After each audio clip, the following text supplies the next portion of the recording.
ओम नमः शिवाय। चांडाली की मुक्ति। चांडाली पूर्व काल में एक ब्राह्मण कन्या थी। उसका नाम स्वामिनी था। जब वे विवाह के योग्य हुई तो उसके पिता ने एक श्रेष्ठ ब्राह्मण के साथ उसका विवाह कर दिया।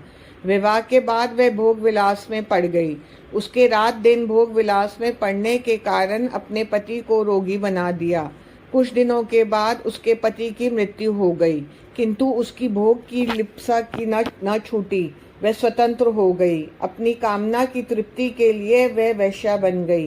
ये देखकर उसके परिवार वाले उसकी चोटी को पकड़ घसीटते घसीटते निर्जन वन में ले गए और वहां एकाकी छोड़ आए। वह उसी वन में घूमते घामते एक शूद्र के घर पहुंच गई। शूद्र उस युवती को देखकर कामाक्षत हो गया। उस युवती को और क्या चाहिए था। वह उसी शूद्र की पत्नी बनकर रहने लगी। शूद्र के साथ मांस मद्य आदि का भक्षण करती हुए खूब विषय भोग करने लगी। वहां उसके एक लड़की भी हुई। एक दिन वह शूद्र कहीं बाहर काम से गया हुआ था कि रात के समय उसे मांस खाने की इच्छा हुई। तब यह मद्यपान कर हाथ में तलवार लेकर एक मेंढे को काटने के लिए बाहर निकली। उसके खिरक में गाय का बछड़ा तथा मेंढा दोनों पास पास बंधे थे। रात का समय था। मद्य का नशा उसे होश नहीं था, अतः भूल से उसने बछड़े को काट दिया। फिर उसे घर में लाई तथा देखकर उसे पश्चाताप किया, लेकिन मांस की लालसा तथा भूख ने में उसे भून कर खा लिया। समय पाकर उस दुष्टा की मृत्यु हुई। यमदूत उसे बांधकर यमलोक में ले गए। यमराज ने उसे गौ हत्यारी समझकर अनेक यातनाएं दी। फिर इसके बाद उसका किसी शूद्र चंडाल के घर जन्म हुआ। उसके वहां भयानक कोढ़ हुआ। वह अंधी होकर जन्मी थी। कोढ़ के कारण उसके पास कोई नहीं फटकता था। एक दिन भूख प्यास में व्याकुल हो भटकती हुई उसने कुछ यात्रियों को देखा। उनके पास मांगने को गई। वह उस समय सदाशिव के दर्शनों की बातें कर रहे थे। वह कह रहे थे कि माँ कृष्ण चतुर्दशी को शिव के दर्शन अवश्य करने चाहिए। हम सब वहां पहुंचकर दर्शन अवश्य करेंगे। यह सुनकर उस चंडालनी ने भी उस दिन वहां पहुंचकर शिव जी का दर्शन निश्चय किया। वही धारणा करके भीख मांगती हुई गोकर्ण तीर्थ में पहुंच गई। मात कृष्ण चतुर्दशी की प्रतीक्षा करने लगी। जब एक दिन बाकी रह गया तो वह दीन दुखिया भूखी प्यासी किसी बनिया के दरवाजे पर पहुंची। उस समय बनिया के हाथ में बेल की मंजरी थी। उसने उस भिखारिन की आवाज सुनकर उसकी झोली में बेल की मंजरी ही पटक दी। उसे भूखी भिखारिन चंडाली ने उसे हाथ से देखकर झोली में से निकालकर दूर फेंक दिया। वे बेल की मंजरी पृथ्वी पर तो गिरी नहीं, सीधी महाबल सदाशिव के लिंग पर जा गिरी। फिर क्या था, उस बेल मंजरी के सदाशिव से छूने की देर थी कि उसके सभी पाप नष्ट हो गए। दूसरे दिन मात कृष्ण चतुर्दशी का दिन भी आ गया। उस दिन उसे भीख भी कुछ ना मिली। इससे उसका निराहार चतुर्दशी का व्रत भी हो गया। भूख के कारण रात भर जागती रही।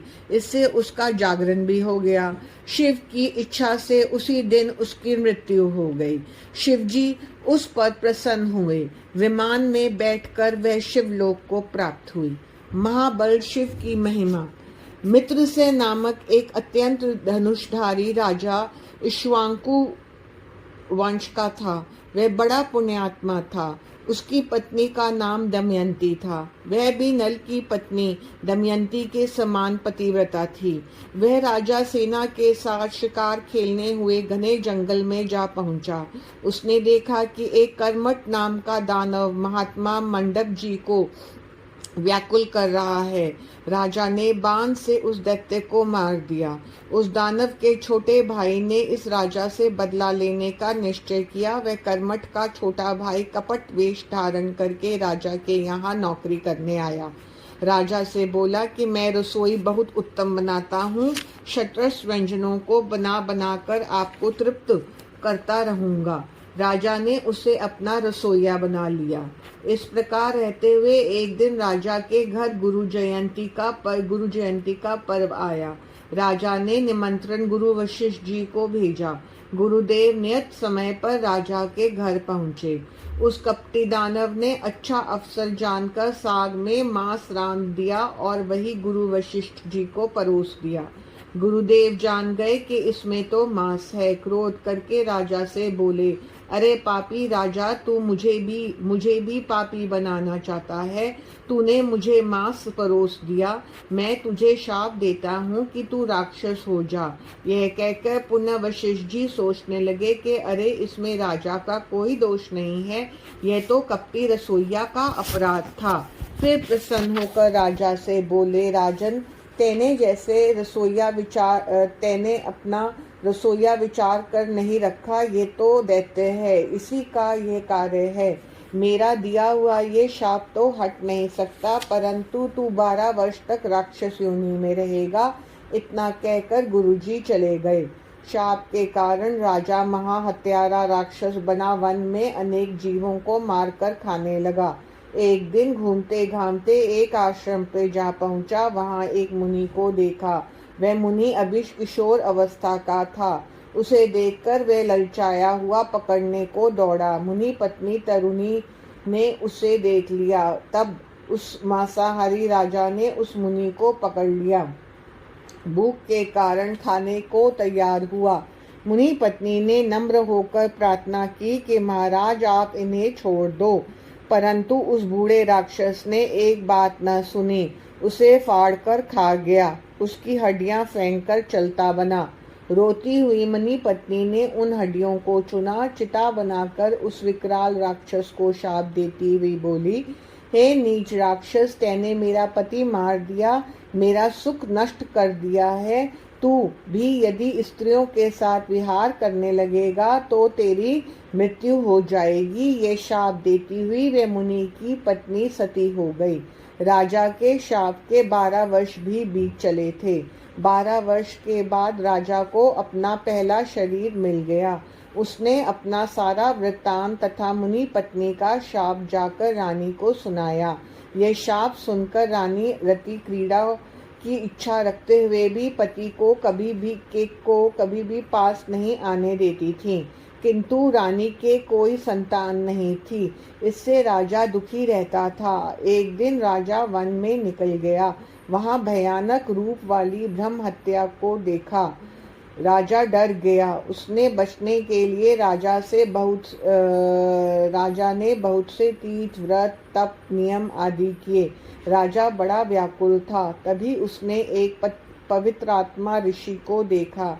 उनका नाम गौतम ऋषि था। तब राजा भागकर मुनि के चरणों में जा गिरा और मुनि पत्नी के शाप का वृत्तांत सुनाया। मुनि ने से कोई उस पाप की निवृत्ति का उपाय पूछा। यह सुनकर मुनि को दया आ गई। वे कृपा पूर्वक बोले, राजन, यहाँ से पश्चिमी समुद्र में गोकर्ण नामक तीर्थ है। वहाँ महाबल नामक शिवजी का ज्योतिर्लिंग है। वहाँ उस तीर्थ में स्नान तथा शिवार्चन करने से तुम्हारी ब्रह्महत्या छूट जाएगी। हे ऋषियों, राजा ये गौतम ऋषि की बात सुनकर आनंद को प्राप्त हुआ और गोकर्ण में जाकर शिव का पूजन किया। इस प्रकार इसके सभी पापों से मुक्त होकर अंत में शिव को प्राप्त हुआ।